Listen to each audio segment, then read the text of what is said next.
we were sitting up and we were looking at, I think it was, Democracy docket. and that's Mark Elias' show. Mm-hmm. And so basically, they're rigging the system.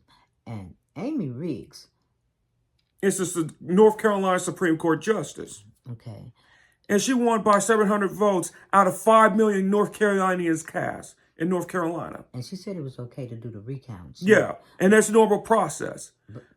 But But when you were throwing out 60,000 votes, that's not normal process. so basically, she's telling everybody that your votes do matter. And this is something that really needs to be looked at because they don't want her to win. Because if she wins, or if they call it a win, what happens? It's a threat to their power. It's a threat to the system, to their system, the good old boy system. Okay. And we were saying that judicial branch, they didn't will a whole lot of power at that time. And then Clarence Thomas, Justice Roberts, Samuel Alito made it more powerful. they made it more powerful. And their powers need to really be what? Put in what? Put in check. Okay. And if, don't you think if Mitch McConnell would have, did his job, especially when it came to, down to Brett Kavanaugh, and even coming back with not the predecessor, but now the president, it would be better. It would have been a different situation, a whole lot of situations. And he should have just never blocked Merrick Garland in the court in the first place. Because now you made Merrick Garland one of the worst attorney generals because of it. He was a little bit slow on it. And he was slow on the job. Okay. So, how do you think Amy Coney Barrett feel about all this? Amy Coney Barrett, she's just getting tired of, she's just getting annoyed and tired of the Samuel Alitos and the Clarence Thomases. So, do you feel that Justice Roberts have control of the court? No. He does not. It's the Roberts Court by name only, but it's really Justice Clarence Thomas Court, if you really think about it.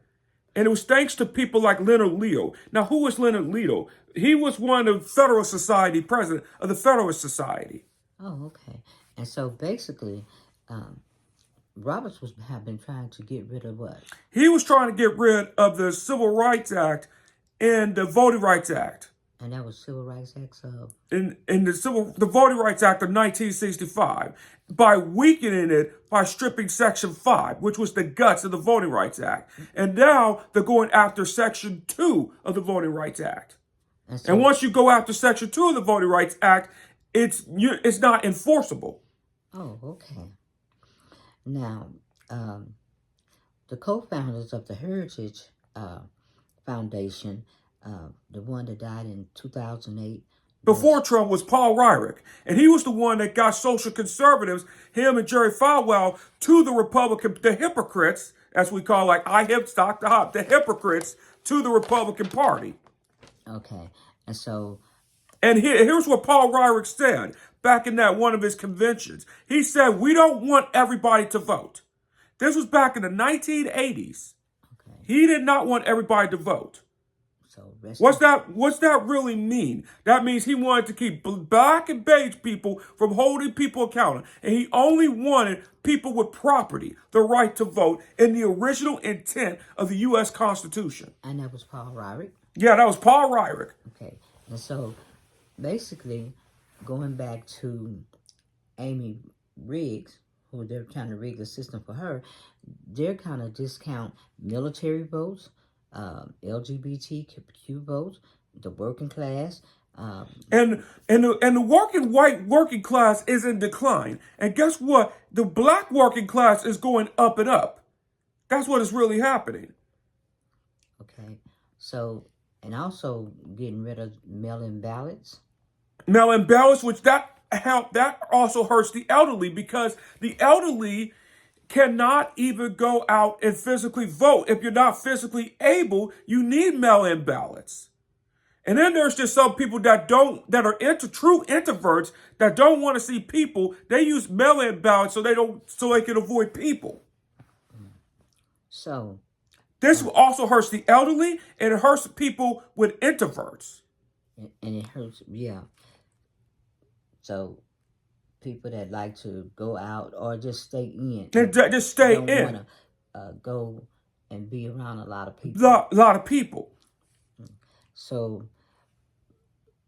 with um, Amy Riggs really kind of represent more of changing the systems toward. Yeah, Uh, she was a prominent human rights attorney, voting rights attorney. so her, yeah, and if you go down the line and look at, you know, when you're looking at her credentials and what she advocates for, like education, public safety, policies, growth in the communities, um, all types of job creation for small businesses, investing in roads and public transportation. And I That think as small business turn into medium business and medium business turn into large corporations. It's it's the Gwen Luker step-by-step process. she liked the education and training programs, um, and even sustainability in in the environment, um, for affordable housing.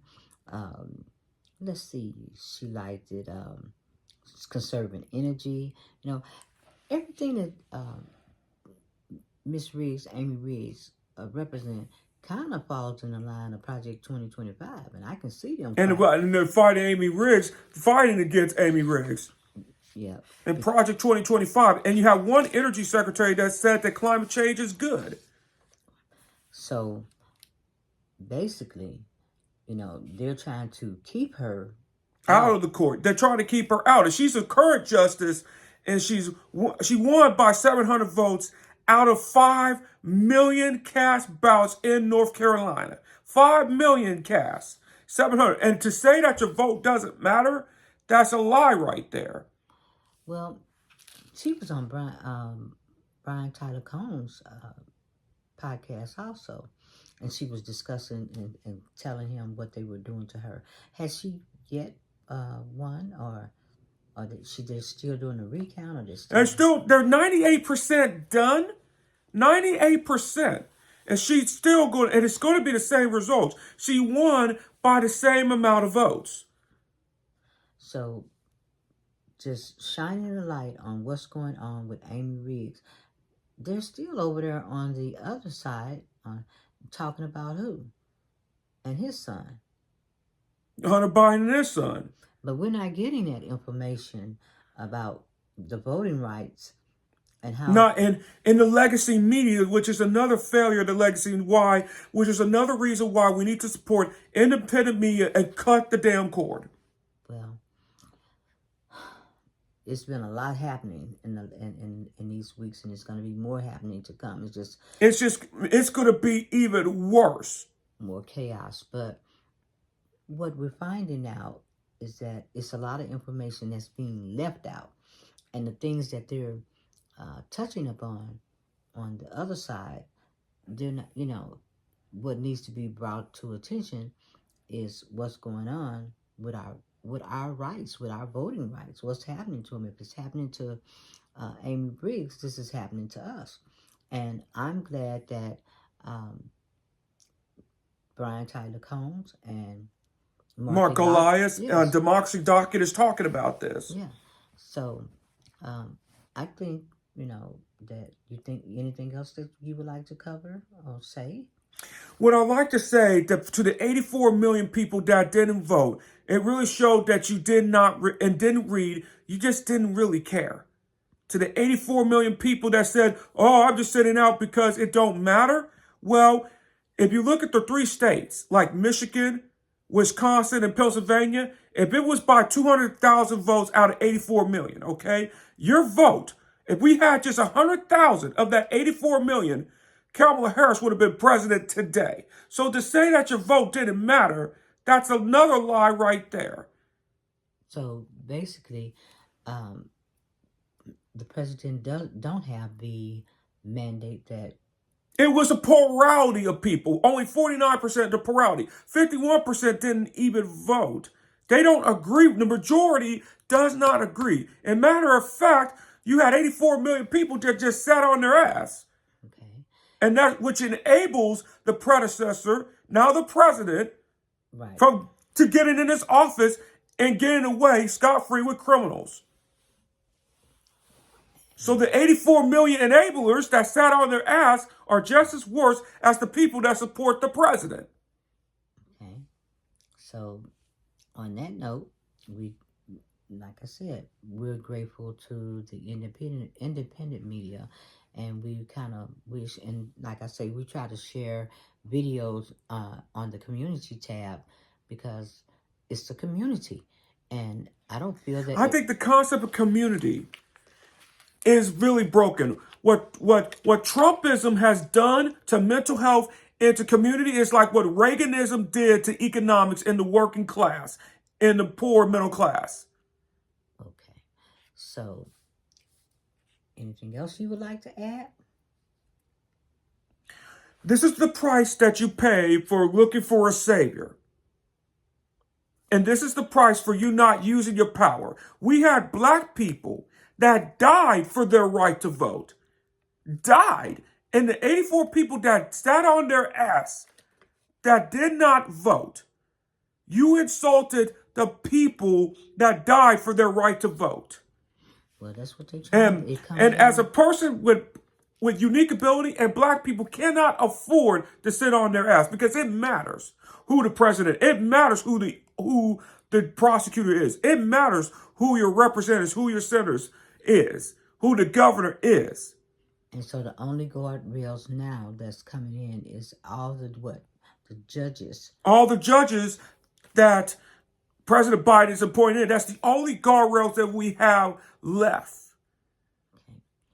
So we're really looking forward to the next 2 years, because we need to get as many people in. We need to get as many people and we need to get as many informed in as possible in a strong resistance. You're no longer the opposition. You are the resistance. Okay. And a book that that I'm reading right now is Standing Up to a Dictator. Okay, and that book is by Maria Rosa. Okay, Maria Rosa. And that was the one that we're going to have to stand up to. And that was a playbook from Ferdinand Marcos and with Roberto Duterte, standing up against those. That's the playbook we have to do against this president. Okay. So, on that note, do we have the book? We do have the book, but I'm going to... Well, let me see. Go ahead, finish talking. When we have this book called Standing Up to a Dictator, we are facing...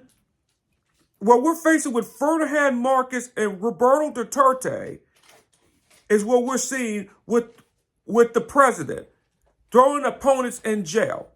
This is about courage and steel. Like this book here. Okay. How to Stand Up to a Dictator, The Fight for Our Future, Maria Ressa. And that book, we was looking at Ali Beshi, and he kind of recommended the book because a lot of times that when we're looking at podcasts and we're hearing different books, and I want to thank Michael Popak because they have a .com. I wrote it down to order books from, and that was exciting for me because I love reading, and I really just want all the people that's using their platforms to take a stand and push back, because I know it seems like we're in dreary times, a cloud over our head, but... And one of the things that we do against depression is to read. That is one of the battles that we're going to be doing against depression, is reading. And learning. And learning, because we're going to need a lot of reading in the next few years. Yeah, and a lot of, like I say... And a lot of grit, not cowardness like the Joes and Mikas.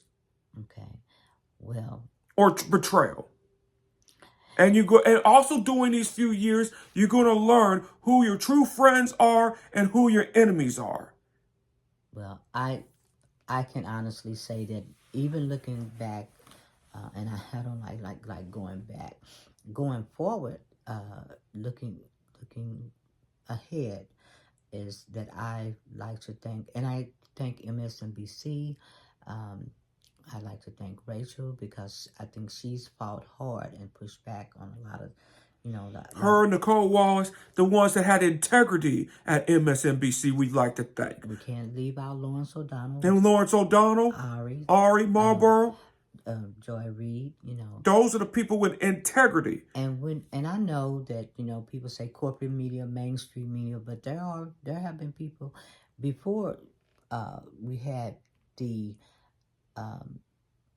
before we had independent media, you know, these were people that we felt was legitimately Looking doing out for the best interest and the best for the country and the best interest heart. and holds the integrity and still have um, held that spot, you know.